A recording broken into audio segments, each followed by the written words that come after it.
Buongiorno e benvenuti a 7 in punto, siamo nel pieno, la settimana di Ferragosto delle vacanze e quindi ci corre l'obbligo di parlare di turismo. Ci sono tanti dati che si presentano, il turismo settore sempre più record, non solo per il nord-est, il Veneto da dati recenti che sono stati comunicati, prima regione in Italia per il turismo, il Trentino mi sembra quarta regione, ma è tutta l'Italia che presenta questa massiccia partecipazione da parte soprattutto dei turisti stranieri. Per capire l'andamento, per vedere come cambia anche l'approccio alla vacanza, all'esplorazione del nostro territorio da parte dei visitatori, dei vacanzieri, qui con me questa mattina Damiano De Marchi, che è ricercatore CISET di Venezia. Buongiorno e benvenuto. Ricordiamo una volta di più il CISET che cos'è? È un centro universitario proprio specializzato nell'analizzare fenomeni turistici a livello internazionale rapportati al nostro paese. Tre sono i nostri pilastri, quello che si diceva appunto la ricerca che poi viene applicata sia nella parte di consulenza a regioni, quindi enti, ma anche imprese, e poi la parte di formazione con un master che è uno dei master più importanti in Italia a livello appunto che parla di turismo e altri percorsi di formazione. Un settore che ha un trend sempre più in crescita, un settore che ha come bandiera, vessillo nazionale indubbiamente Venezia, con tutte le contraddizioni che il turismo a Venezia rappresenta. Quali sono i dati che si possono presentare in questo momento? Siamo alla settimana di Ferragosto, io prima citavo queste classifiche, quali sono le novità per capire anche, perché poi insomma ci sono dati che sono frutto di studio e di elaborazioni statistiche. Beh, intanto, come si diceva, il settore turistico è un settore che è uno dei più importanti a livello mondiale ed è anche in crescita, ed è un settore che negli ultimi 20 anni ha avuto una crescita importante del più del 4% a livello internazionale. L'Italia è una delle potenze del turismo da questo punto di vista, è al quinto posto come flussi incoming, quindi persone che vengono in Italia per turismo, e si diceva prima, iniziamo in qualche modo, anche attraverso i nostri studi, a fare delle prime stime su come andrà l'anno 2018 e le stime sono in realtà molto positive. Questa positività però non è scevra da criticità. Prendo l'esempio di Venezia, ma potrebbe anche essere un esempio, perché stiamo analizzando il Veneto ovviamente, stiamo registrando un incremento delle presenze nelle città d'arte, Verona, Vicenza, Treviso. Quale può essere la prospettiva futura? Diciamo che i numeri positivi che noi abbiamo visto si intravedono insomma un po' in tutti i prodotti del Veneto, che sono il prodotto delle città d'arte, il prodotto balneare, già anche in questi giorni insomma si iniziano a tirare un po' le fila di come sta andando la stagione, e rispetto anche alla stagione dell'anno scorso, che in generale è stata una stagione molto positiva per l'Italia, per il Veneto in particolare, con cifre di crescita molto alte, insomma, vediamo che quest'anno che un po' in tutti i settori vediamo che si potrebbe confermare una stagione, se non in linea come della grande crescita dell'anno scorso, comunque ancora in crescita. Da questo punto di vista non è appunto solo Venezia che è il simbolo emblematico insomma, di questa regione, ma sono anche un po' tutte le altre aree che riescono in qualche modo ad essere in collegamento in parte anche con Venezia. Ma la crescita non può essere all'infinito, perché si rischia la saturazione, perché quando ci sono degli spazi, prendendo l'esempio di Venezia, comunque è una realtà piccola nella sua essenza, ci sono questioni di spazi, c'è questione di tempi, perché si può dilazionare la stagione delle vacanze nel corso dell'anno, ma una volta esauriti i 365 giorni non si può, e già a Venezia vediamo una situazione di saturazione. Come si può affrontare questa richiesta di turismo con i limiti oggettivi che ci possono essere, perché si può crescere, ma non è che la crescita può essere senza un limite. Da questo punto di vista ci sono varie, in qualche modo, strategie. La prima cosa che appunto balza agli occhi andando un po' a analizzare poi dove sono i punti dove ci si concentra a livello turistico, vediamo che anche solo a livello veneto ci sono dei punti dove c'è quasi un fenomeno di overtourism, quindi di grande concentrazione, in cui appunto la destinazione, più che puntare su avere nuove persone, cerca di puntare su avere persone che magari abbiano una maggiore capacità di spesa o una maggiore capacità di spesa che poi rimane nel territorio, e altre parti del Veneto, anche non particolarmente lontane da Venezia, che questo grande fenomeno di massa lo vedono in qualche modo molto più leggero, insomma. Ecco. Quindi questo è un primo punto, riuscire a collegare sempre di più i grandi poli sia di accesso sia di motivazione di visita con quelli che sono il territorio. Ad esempio i prodotti, anche le eccellenze del territorio possono essere una buona cosa. Una seconda diciamo, idea che si fa da questo punto di vista è che in realtà vediamo che la richiesta rispetto ad alcune destinazioni è ancora in crescita e questa richiesta deve essere gestita, e quindi la gestione dell'accesso alle destinazioni e quindi della mobilità è un altro punto molto importante. La richiesta arriva da dove? La richiesta arriva, diciamo, parlando di Venezia, sappiamo che più o meno 9 turisti su 10 che appunto pernottano a Venezia è una domanda internazionale, in particolare extraeuropea. In generale noi vediamo che appunto c'è una grande richiesta, appunto una crescita della richiesta proprio dei mercati, diciamo, più a lungo raggio, gli statunitensi, un ritorno dei giapponesi, la Corea del Sud, l'America Latina. Questi diciamo, paesi un po' più a lungo raggio, quindi più a distanza, hanno un forte interesse verso l'Italia e verso Venezia, che per molti di questi paesi è uno dei punti di accesso proprio alla nostra nazione. C'è un ritorno degli americani che in qualche modo si erano allontanati dopo le Torri Gemelle, la paura degli attentati, quindi c'è un ritorno degli americani in Europa, c'è un ritorno degli americani in Italia o c'è un ritorno degli americani a Venezia? Proprio partendo anche da questo presupposto che Venezia diventi una sorta di porta della nazione, di punto di partenza per esplorare il resto dell'Italia. Il ritorno degli americani in Italia in particolare è legato anche che magari verso altre destinazioni dove loro tendenzialmente continuavano ad andare, faccio presente la Francia o la Germania, ci sono stati dei momenti diciamo, di calo rispetto ad esempio al tema del terrorismo e degli attentati. L'Italia è stata, per suo merito e forse anche un po' per fortuna, insomma, scevra da questa tipologia di problematica e ne ha beneficiato, non solo rispetto ad esempio a tutta l'area del sud del Mediterraneo, la Turchia, ma anche rispetto a paesi concorrenti come la Francia che davano e la Spagna che davano meno impressione di sicurezza, ecco, diciamola così. Tornando proprio al concetto di Venezia, porta di accesso al nostro paese, e questo ruolo è determinato anche da un'apertura dell'Europa ad est, da comunque dei movimenti che si stanno assistendo, che si assiste insomma nella parte orientale, se vogliamo, dall'Asia piuttosto che, oppure è la specificità della città che è meta imprescindibile, quindi a Venezia ci vogliono andare tutti e poi da Venezia uno studia se eventualmente andare a Roma, andare a Milano, andare a Firenze. Beh, diciamo entrambe le cose, che Venezia sia una meta, fra virgolette, imprescindibile, sognata da quasi tutte le persone nel mondo.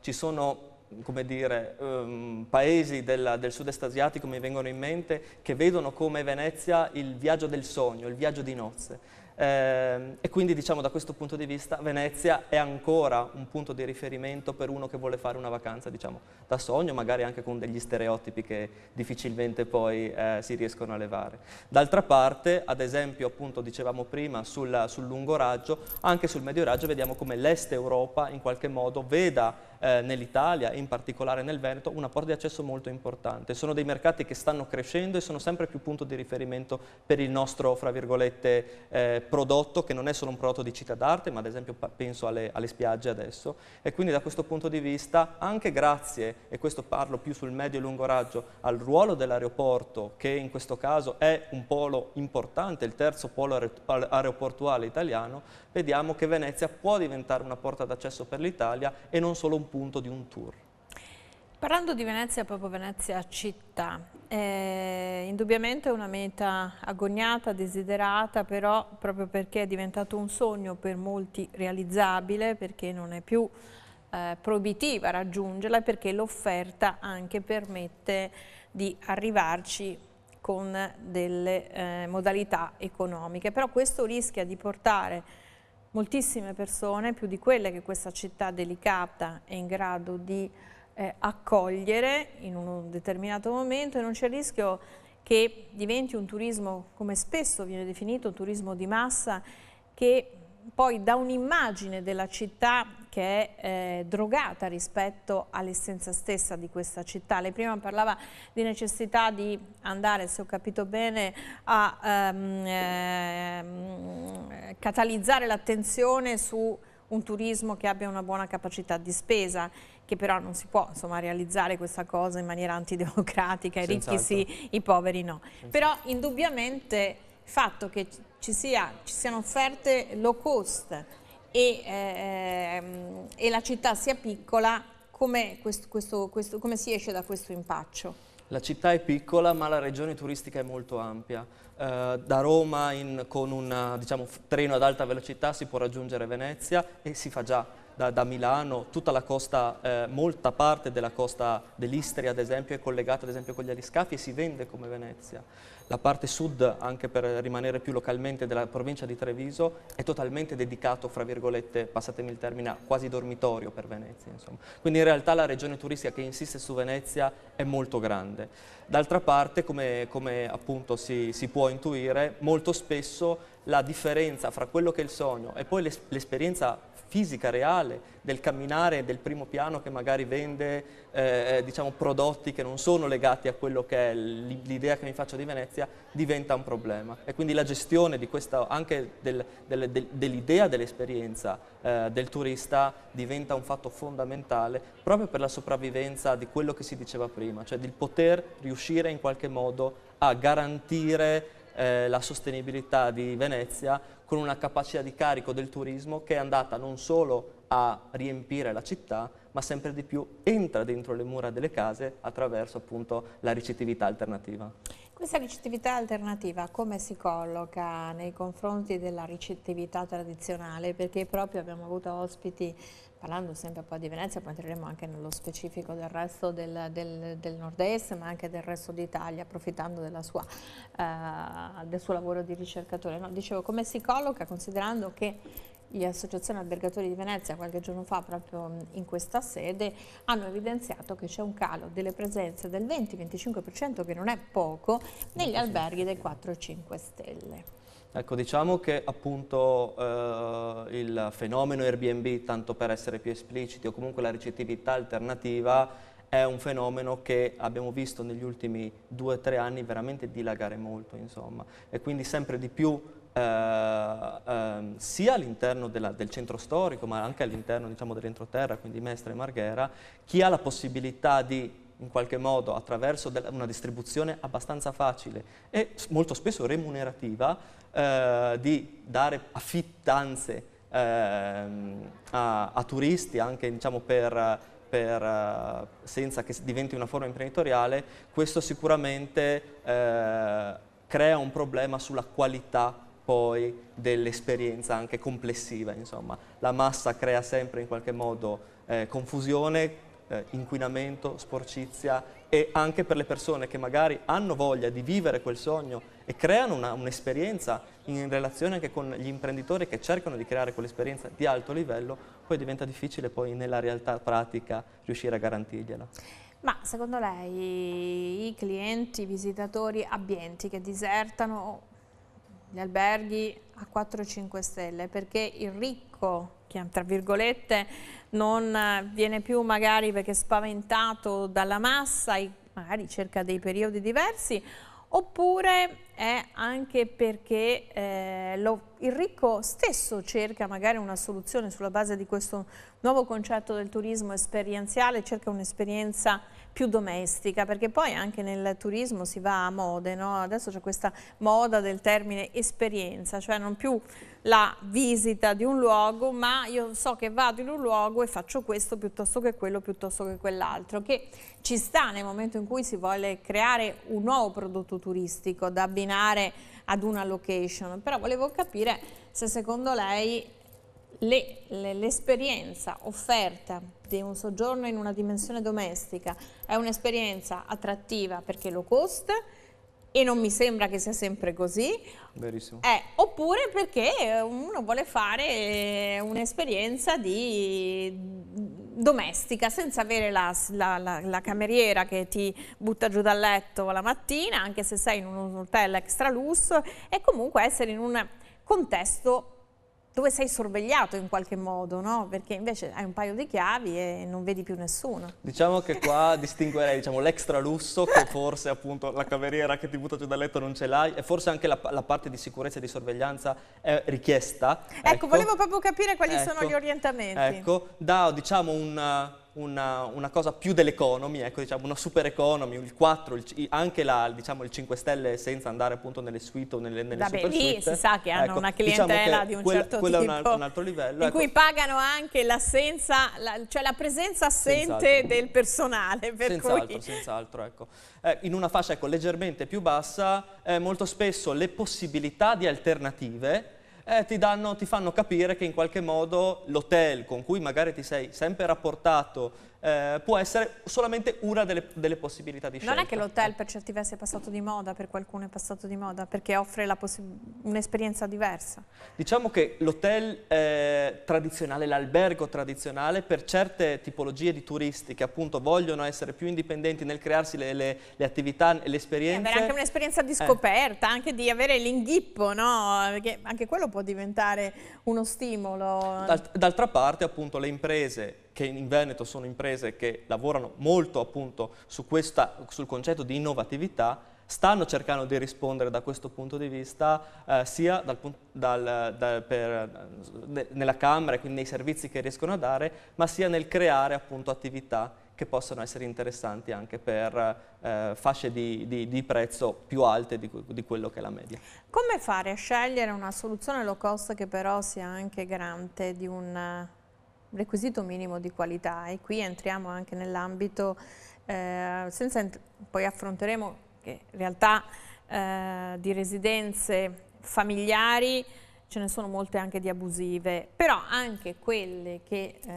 sono certificate spesso magari non riescono a stare al passo con un livello di qualità che può offrire una struttura ricettiva tradizionale. Diciamo che la struttura ricettiva tradizionale, chiamiamola tradizionale, insomma, sì, ecco, ha un tema di professionalità che molto spesso le altre strutture non hanno. Quindi il garantirsi diciamo, una offerta low cost può essere anche assolutamente in una struttura ricettiva, insomma, storica o comunque dedicata a questo, insomma, e quindi non a una struttura, diciamo, non imprenditoriale. Il grande come dire, livello lo fanno le persone, e quindi riuscire in qualche modo ad offrire e a rispondere a delle domande di valore rispetto a quello che viene richiesto. Il concetto di albergo diffuso, che è un concetto che si sta diffondendo molto, no? In Italia, in Umbria, penso in Toscana, e che è offrire un alloggio, una ricettività di dimensione domestica, però con una gestione che è centralizzata, imprenditoriale, tipica di che sarebbe anche la logica più consona. Diciamo che nell'esperienza l'albergo diffuso è molto limitato a, diciamo, destinazioni un po' piccoline, un po' marginali, che appunto non hanno la forza di riuscire ad avere una struttura ricettiva unica. Penso alle destinazioni montane nostre, in cui sia in Veneto che in Friuli Venezia Giulia ci sono diverse esperienze su questo. A quello che si diceva prima, la dimensione un po' domestica limita un po' la propria propulsione a promuoversi, a comunicare, a distribuire il proprio prodotto. Quindi non sempre si riesce in qualche modo a intercettare una domanda che ne giustifichi poi un interesse. Analizzando la varietà dei requisiti del turista che frequenta il nord-est, che quadro emerge? C'è un ritorno, sono tantissimi stranieri, ma come sono questi stranieri? Dove vanno al di là di Venezia? Cosa vogliono? Perché anche quando si parla di esperienze potrebbe essere automatico pensare l'esperienza del poter assaggiare i prodotti tipici, però non solo quella. Cioè come si innova, come si innovano le aziende nel cercare nuove opportunità da offrire ai propri clienti per essere originali, innovativi, attrattivi? Allora, diciamo che l'esistente è un esistente che si sta già muovendo in quella direzione, molto è l'interesse verso l'enogastronomia. Il nuovo assetto istituzionale in cui il Ministero dell'Agricoltura si collega con il Ministero del Turismo è un'opportunità da questo punto di vista che sempre di più i nostri prodotti diventino ambasciatori del territorio, a partire dai prodotti diciamo più conosciuti all'estero, che sono i nostri formaggi, i nostri vini, il Prosecco ormai è diventato il vino più venduto al mondo e quindi da questo punto di vista deve diventare una porta d'accesso ai nostri territori e quindi non solo a Venezia ma ai territori ad esempio dove si produce ed è un territorio vasto a livello appunto di nord-est. Ecco. Ma il visitatore chiede la possibilità di fare una vacanza e poter degustare il Prosecco o chiede anche la possibilità, non lo so, di fare la vendemmia piuttosto che di dormire in cantina, di fare un corso per sommelier parlando del vino? Ecco, volevo capire se c'è anche la volontà di abbinare un'attività formativa di qualsiasi genere. Questo dipende più che dalla domanda, secondo me in parte anche dall'offerta, cioè ci si riesce in qualche modo a pensare che cosa si possa fare in un territorio o a destinazione anche rispetto all'offerta che mi viene presentata, perché in realtà molto spesso vado in un territorio con un'idea, poi il territorio rispetto a quello che mi offre e che mi offre facilmente, cioè che io riesco a cogliere in maniera facile e magari anche a prenotare in maniera facile, colgo le opportunità che mi danno il territorio, anche con esperienze come si diceva molto particolari come la vendemmia, come le degustazioni dei prodotti tipici della laguna o del visitare la laguna di Venezia con il Bragosso, insomma. Quindi diciamo da questo punto di vista queste tipologie di esperienze, molto di nicchia naturalmente ancora, però possono essere un fattore distintivo per quelle imprese che vogliono coglierle. Questo è il periodo meno indicato se si cerca la solitudine, la pace e la tranquillità per andare in ferie, però è quasi scontato per molti poter andare in ferie solo in questo periodo. Nella variegata offerta, no? Perché le spiagge sono affollate, le città d'arte sono affollate, la montagna un po' meno, ma anche lì c'è un grande affollamento. C'è qualcuno che sta pensando invece ad agosto di riuscire a proporre la vacanza, non dico in solitaria, ma nella tranquillità, nel silenzio, nel riposo, dove ci sia poca gente? Non lo so se c'è anche questo segmento che penso ai conventi piuttosto che... ma capire perché appunto se ci sono percorsi segnalati per chi vuole, viene da pensare, non so, fatti una vacanza in centro a Roma il 15 agosto in un quartiere che non sia ovviamente il quartiere storico, non so, a Centocelle, hai una sorta di garanzia. Di garanzia che ecco, diciamo che ecco, da questo punto di vista ecco la meraviglia del lavorare in un settore che appunto ti mette molto a contatto con le persone è appunto la possibilità di creare e quindi di cogliere il valore che è relativo alle persone anche in esperienze che possono essere appunto molto particolari, anche di una solitudine a Ferragosto, ecco, diciamola così. Attualmente, se devo essere sincero, poco si coglie a livello diciamo di comunicazione tradizionale, ecco. Riuscire in qualche modo a far emergere quelle che sono le imprese, gli attori, gli operatori del settore che vogliono lavorare su esperienze alternative di nicchia ma ad altissimo valore aggiunto e quindi ad altissimo margine, un po' per ritornare a quello sul valore economico del turismo e che questo valore ritorni nel territorio, è sicuramente uno dei compiti che anche noi portiamo avanti, ad esempio sul percorso che noi facciamo sulla nuova impresa, le start-up. Nuove imprese, start-up, Venezia, troppi turisti, bisogna trovare un modo per regolamentare gli accessi senza vietare a nessuno la possibilità di andare a visitare la città. C'è lo spauracchio di questi ostelli che stanno crescendo intorno alla stazione di Mestre. Ostelli che per qualcuno sono un dormitorio, ma sono un dormitorio per chi poi vuole andare a Venezia, per qualcun altro invece dice no. Da Mestre si può partire e andare a visitare l'Italia o il Veneto. Come state analizzando questo fenomeno? Perché poi alla fine quanti posti ci saranno in più? Insomma, se ci dà qualche dettaglio più reale. Entro il 2019 sono previsti 3.900 posti letto, proprio in via Camarcello, che è appunto il quartiere. Ci sono 4, saranno 4? Saranno 4, sarà un ampliamento dell'ostello che è già presente e poi ci saranno... poi ce n'è un altro che hanno aperto in via Dante, sì, no? E due catene alberghiere, se non ricordo male, appunto una europea e una dovrebbe essere anche cinese. Potrebbe essere la prima volta che questa catena cinese apre nel nord-est Italia, insomma, ecco. Questo è un tema perché è un po' una risposta rispetto a quello che si diceva prima, sia la grande richiesta di venire a Venezia, sia comunque la diffusione all'interno della città e non solo del centro storico di questa ricettività alternativa low cost. E quindi da questo punto di vista può essere una risposta anche importante che può andare però in concorrenza rispetto a quello che si diceva prima, la provincia di Treviso, insomma, e ai territori leggermente più lontani. Il tema che Venezia possa diventare non solo un punto di arrivo, un punto di passaggio, ma un punto di partenza per la scoperta del territorio stesso del Veneto è uno degli obiettivi della Regione Veneto. Ha cambiato il logo, il brand del Veneto come The Land of Venice, proprio in visione, insomma, da questo punto di vista. Anche perché non ce la può fare a gestire questa mole enorme di arrivi. E la domanda successiva, ampliando questo ragionamento all'Italia, l'Italia è comunque un paese relativamente piccolo rispetto a altri paesi del mondo, non possiamo ospitare il mondo. Se il mondo decidesse di venire a visitare il nostro paese, anche spalmandolo nei 365 giorni. Quindi secondo lei che politiche turistiche vanno adottate per così fronteggiare questo momento di gloria, che c'è sempre l'altra faccia della medaglia, no?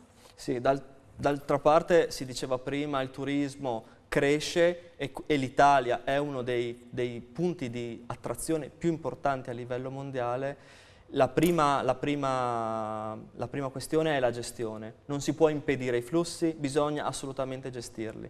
E il secondo punto è l'innovazione, riuscire a immettere nel mercato turistico e quindi con gli imprenditori esistenti sempre più nuove figure che abbiano delle competenze specifiche a livello turistico. Noi lo stiamo cercando di fare anche nel nostro piccolo con il Master, perché in qualche modo diventino dei punti in cui riusciamo non solo ad avere un prodotto, ma anche a distribuire questo prodotto. Quindi è una questione di organizzazione? È una questione di organizzazione e di riuscire a, come dire, cogliere le motivazioni, le tante motivazioni rispetto ai grandi prodotti, il mare, la montagna, eccetera, ma cogliere appunto queste nicchie per riuscire a distribuire il valore del turismo anche nei territori.